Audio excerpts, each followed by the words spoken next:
Yes, तो हमारा जो नेक्स्ट टॉपिक है एक्सेस डिमांड को कैसे कंट्रोल करें, उसमें हमने पहले मॉनेटरी जो है पॉलिसी के बारे में जाना। अब हम जानते हैं फिस्कल पॉलिसी के बारे में, राइट। अब पहले फिस्कल पॉलिसी से एक्सेस डिमांड को कैसे कंट्रोल किया जाता है, ये जानने के लिए सबसे पहले हम ये समझते हैं कि फिस्कल पॉलिसी क्या होता है। तो फिस्कल पॉलिसी मतलब ये होता है कि हमारा जो देश है वो कितना खर्चा, मतलब एक्सपेंडिचर कितना किन किन पर्टिकुलर क्षेत्रों में करने वाला है, ठीक है, उसकी पॉलिसी बना के रखता है।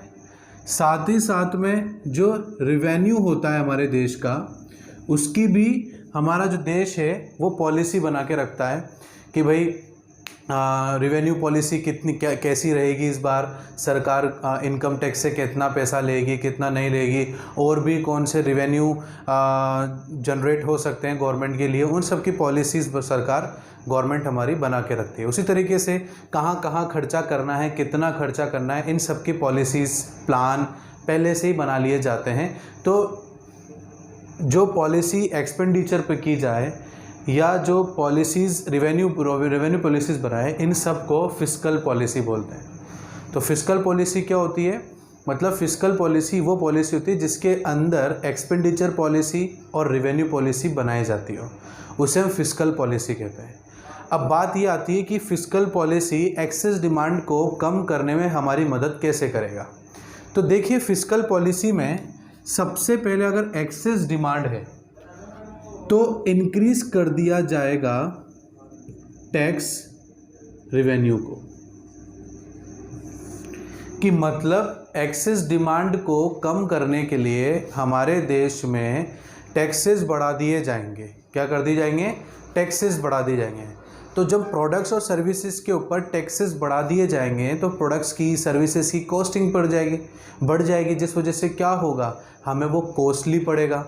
तो यहाँ पर जब कॉस्टली पड़ेगा लोगों को, तो लोग क्या करेंगे, लोगों की परचेजिंग पावर कम हो जाएगी, तो लोग कम परचेस करेंगे, तो उससे क्या होगा, एक्सेस डिमांड कंट्रोल में आ जाएगी। क्योंकि देखो ना आप, इनकम टैक्स, जैसे अगर कोई टैक्स बढ़ता है, किसी गुड्स एंड सर्विसेज के ऊपर कोई टैक्स बढ़ा दिया जाता है, तो आप जानते हो ऑटोमेटिकली जो होगा वो प्राइस बढ़ जाएगी प्रोडक्ट्स की। जब प्राइस बढ़ जाएगी तो लोगों को महंगा पड़ेगा, जब लोगों को महंगा पड़ेगा तो लोग क्या करेंगे, उसको कम परचेस करेंगे, तो एक्सेस डिमांड क्या हो जाएगा, कम हो जाएगा। भाई खरीदेंगे तो सही, बट कोई जो 2 रुपये की चीज़ उसमें 5 रुपये 10 रुपये देने पड़ रहे हैं, तो परचेजिंग पावर भी तो लोगों की कम हो गई ना।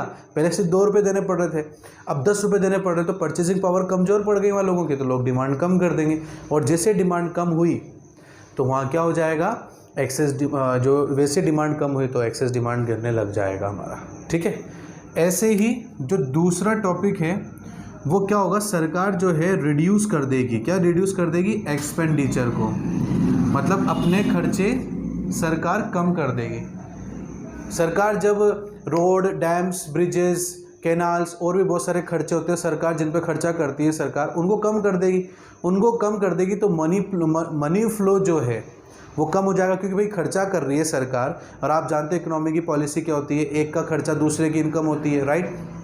तो जब सरकार कोई चीज़ खरीदेगी खर्चे करने के लिए, रॉ मटेरियल परचेस कर रही हो या लेबर ले रही हो, लेबर को, तो ये सब वो कम कर देगी, तो जाहिर सी बात है लोगों की इनकम कम हो जाएगी। जब लोगों की इनकम कम हो जाएगी तो लोग ऑटोमेटिकली क्या करेंगे, डिमांड कम करेंगे ना, तो डिमांड कम होते ही क्या हो जाएगा, वो कंट्रोल में आने लग जाएगा। तो सरकार क्या है, यहाँ पर खर्चा कम करेगी। किसी भी चीज़ में जो भी सरकार खर्चा कर रही हो, वो खर्चे में सरकार क्या करेगी, कंट्रोल करना चालू कर देगी, जिससे क्या होगा, सरकार ने इधर खर्चा करना कम किया, उधर लोगों की इनकम कम होना चालू हो जाएगी, और जैसे लोगों की इनकम कम होना लग जाएगी तो आपको पता है मनी फ्लो कम हो जाएगा, मनी फ्लो कम हो जाएगा तो डिमांड भी कम हो जाएगी, परचेजिंग पावर कम हो जाएगी। तो इसीलिए जो है यहाँ पर जो टॉपिक है वो रिड्यूस एक्सपेंडिचर इसलिए बोला गया है। हमारा जो तीसरा टॉपिक है वो पब्लिक बोरोविंग से है। किससे है, पब्लिक बोरोविंग से। अब यहाँ पर क्योंकि सरकार के पास में एक तीसरा विकल्प और है, वो ये कि लोगों से पैसा ले लिया जाए, जो उनके पास एक्स्ट्रा पैसा पड़ा हुआ है ना, वो उनसे ले लिया जाए। अब लोग ऐसे तो देंगे नहीं, तो उनको लालच देना पड़ेगा। किस चीज़ का लालच देना पड़ेगा? इन्वेस्टमेंट का लालच देना पड़ेगा। उनको ये बताना पड़ेगा कि देखो अभी आप इन्वेस्टमेंट करोगे ना तो आपको बहुत ज़्यादा रिटर्न मिलेगा। अब सरकार यहाँ पर आपके लिए इन्वेस्टमेंट पॉलिसी लेकर आई है जहाँ पर 100% सिक्योरिटी है आपके पैसे की। तो लोग क्यों इन्वेस्टमेंट नहीं करेंगे? लोग ज़्यादा से ज़्यादा इन्वेस्टमेंट करेंगे। गवर्नमेंट सिक्योरिटीज़ है भाई, गवर्नमेंट सिक्योरिटीज़ में कौन इन्वेस्टमेंट नहीं करना चाहेगा। तो यहाँ पर एक्सेस डिमांड को कंट्रोल करने के लिए सरकार क्या करेगी? लोगों से बोरोविंग कर लेगी, लोगों का पैसा उधार ले लेगी, बॉन्ड्स के नाम पर, डिबेंचर्स के नाम पर, लोन के नाम पर ले लेगी उनसे। जब उनसे ज़्यादा से ज़्यादा उनका पैसा उनसे ले लेगी तो उनके पास पैसे कम बचेंगे खर्च करने के लिए। जब उनके पास पैसे कम बचेंगे खर्च करने के लिए तो ऑटोमेटिकली डिमांड वो कम कर देंगे, और वही तो हम चाहते हैं कि लोग अपनी डिमांड कम कर दें।